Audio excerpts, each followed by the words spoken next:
The Horse Guards in London stood as a timeless sentinel, its cobblestone courtyard bathed in the soft light of an autumn morning, echoing with the footsteps of history. Here, the King's Guard, resplendent in their scarlet tunics and towering bearskin hats, embodied the unwavering discipline of the British military, a tradition stretching back to the 17th century. These guards were more than symbols.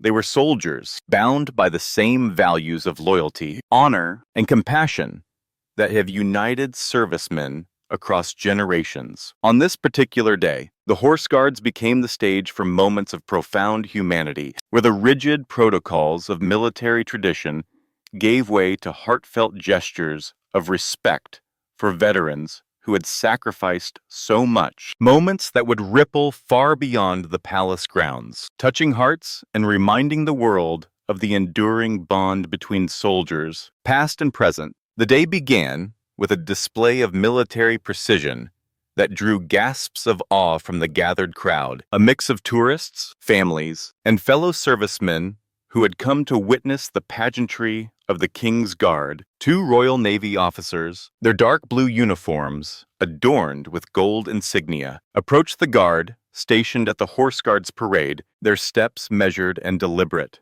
A third man, dressed in civilian clothes, walked beside them, his gaze turning to the left in a subtle acknowledgement of the moment about to unfold. The guard, a young man named Thomas Harper, stood tall with perfect posture, his sword resting at the slope position against his shoulder. With mechanical precision, he executed a salute, his sword moving fluidly to the carry position. The blade gleaming in the morning light, the officers returned the salute, their hands snapping to their brows in a gesture of mutual respect. Before Thomas lowered his sword back to the slope, completing the ritual, this exchange, rooted in centuries of British military tradition, was more than a formality. It was a symbol of the shared honor that binds servicemen across branches and nations, a tradition that has weathered wars, revolutions, and the passage of time, dating back to the establishment of the King's Guard in 1660. As the crowd dispersed, a lone figure approached Thomas, his steps hesitant but determined, guided by the gentle hand of a young woman at his side. Albert Simmons, a 72-year-old blind veteran, had served in the British Army during the Falklands War, where a grenade explosion had taken his sight and left him with scars that told a story of survival. His daughter, Emily, walked beside him, her eyes bright with pride as she watched her father reach out a trembling hand, his fingers brushing the soft flank of Thomas's horse. The King's Guard, trained to remain motionless, broke protocol in a rare and poignant moment, turning slightly to acknowledge Albert's presence. "Sir, may I?" Albert asked, his voice thick with emotion, and Thomas nodded, his voice low but warm. "Of course, sir." Albert's fingers traced the horse's mane, a smile breaking across his weathered face as memories flooded back. Nights spent in the barracks, the camaraderie of his unit, the horses he'd cared for during training in the rolling hills of Salisbury Plain. Thomas spoke softly, asking Albert about his service. Their conversation a quiet exchange of respect that transcended the rigid rules of ceremonial duty. Albert shared how he'd led his unit through the muddy terrain of the Falklands, his voice steady despite the years, and Thomas listened intently. His own father, a veteran of the same conflict. For Emily, watching her father connect with the Guard, it was a moment of healing, a reminder that the sacrifices of veterans like Albert were not forgotten, but cherished by those who now stood in their place. Later that day, another veteran approached the household cavalry, his gait uneven but proud, a testament to the price he had paid for his service. Captain Daniel Foster, a 45-year-old former paratrooper, had lost his right leg to an IED in Afghanistan, a sacrifice that had earned him a military cross for bravery under fire. Accompanied by his wife, Laura, and their two children, Daniel was greeted with utmost dignity by the guards, who adjusted their formation to allow his family a closer view of the horses. The lead guard, Captain Edward Langley, stepped forward, his voice steady with respect. "On behalf of the household cavalry, sir, we thank you for your service," he said, his words carrying the weight of a nation's gratitude. Daniel's children, 8-year-old Sophie and 10-year-old Jack, watched in awe as the guards performed a small display, their horses stepping in perfect unison, a tribute to the veteran who had given so much. Laura wiped away a tear, her hand resting on Daniel's shoulder as he nodded in acknowledgement, his prosthetic leg a silent testament to his sacrifice. Daniel's thoughts drifted to the day he'd been airlifted from Helmand Province, his leg gone, but his spirit unbroken. And now, seeing the pride in his children's eyes, he felt the weight of that sacrifice lift, if only for a moment. The moment resonated with the crowd, many of whom were veterans themselves, and word of the encounter spread through local veterans groups in London, inspiring a renewed appreciation for the Household Cavalry's role in honoring those who had served. As the sun climbed higher in the sky, a King's Guard officer moved through the ranks, his presence commanding yet approachable, a leader who understood the balance between discipline and humanity. Major Henry Caldwell, a 15-year veteran of the regiment, exuded professionalism as he checked on the horses and guards, his keen eyes noting every detail: the sheen of a horse's coat, the alignment of a bearskin hat, the posture of a young recruit. Pausing beside a guard, he offered words of encouragement, his voice firm but kind. "You're doing well, Private," he said. "Keep your focus. Your duty honors every soldier who came before you." The private, a 22-year-old named William Tate, felt a surge of pride at the words, his resolve strengthened by the major's leadership. William had joined the regiment just 6 months earlier, inspired by stories of his grandfather, a Cold War-era soldier who had spoken often of the honor of serving the crown. Caldwell's role went beyond maintaining discipline.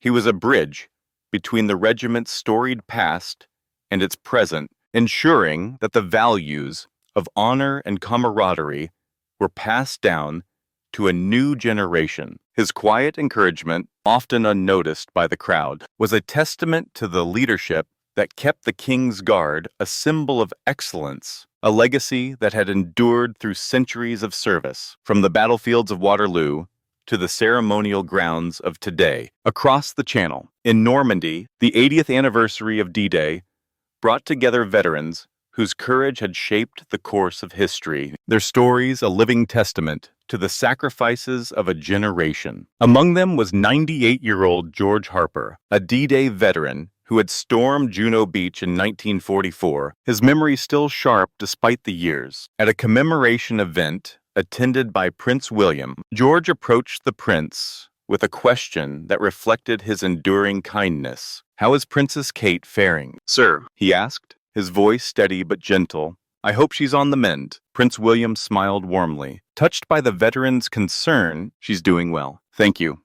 She'd have loved to meet you today," he replied, his words a bridge between past and present, a reminder of the continuity of service that binds the royal family to the nation's soldiers. At the same event, another veteran, 96-year-old Margaret Ellis, presented Queen Camilla with a white rose, her trembling hands a testament to the emotion of the moment. "This rose is for the unity we fought for, ma'am," Margaret said, her voice breaking as she recalled the friends she'd lost on D-Day, their faces as vivid in her mind as they had been 8 decades ago. Camilla accepted the flower with a gentle nod, her eyes misty with gratitude. "Your service means the world to us," she said, her words echoing the nation's appreciation for the sacrifices made on those fateful beaches. The event, filled with such gestures, became a powerful reminder of the enduring impact of D-Day, a day that had changed the course of history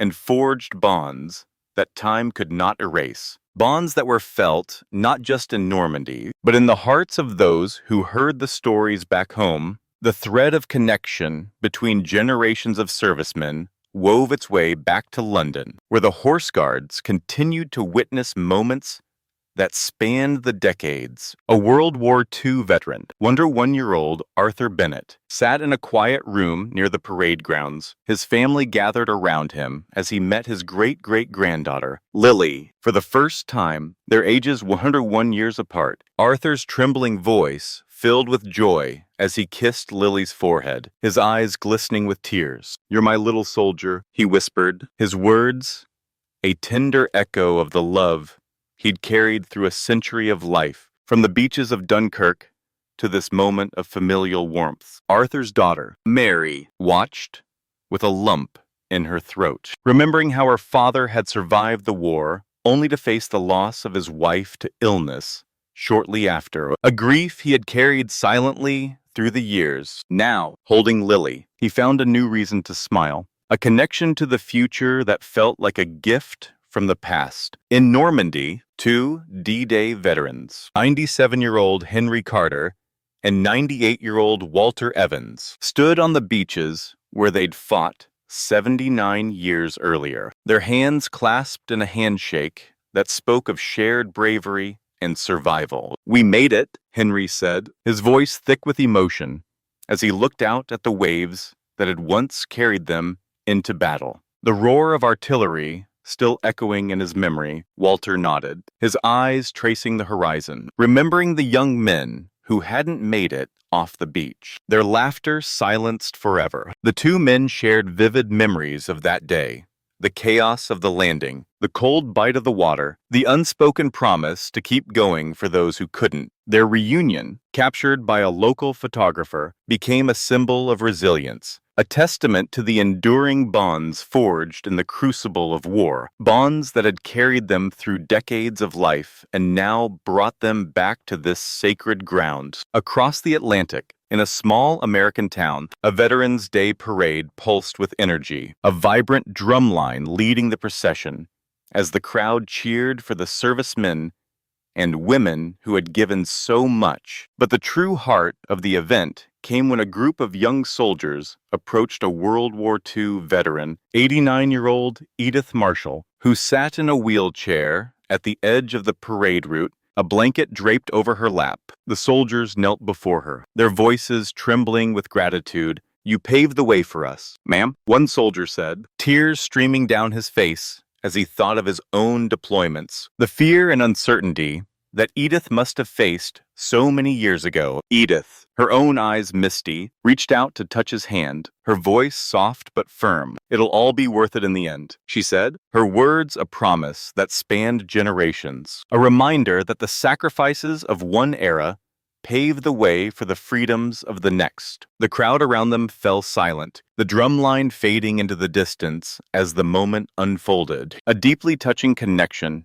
between past and present that moved onlookers to tears. The echoes of these encounters reverberated far beyond their immediate moments, inspiring acts of gratitude and remembrance around the world. In Kenya, King Charles stood before a 117-year-old veteran, a man who had served in the colonial forces during the early 20th century, his weathered hands trembling as he accepted a medal from the king. Charles's voice was filled with respect as he spoke, honoring the veteran's service with love and admiration, a gesture that resonated with the local community and reminded them of the global reach of military service. In the United States, a Trump rally crowd parted barriers to allow a World War II veteran and his wife to enter, their applause a thunderous tribute to the couple's enduring legacy, a moment of unity and gratitude that transcended political divides. Back at the Horse Guards, a retired Royal Marine veteran approached a guardsman, his steps slow but steady, his eyes bright with recognition. The guardsman saluted him, a gesture that spoke of timeless respect between generations of servicemen, a silent acknowledgement of the shared experiences that bind those who have served. Nearby, a wheelchair-bound veteran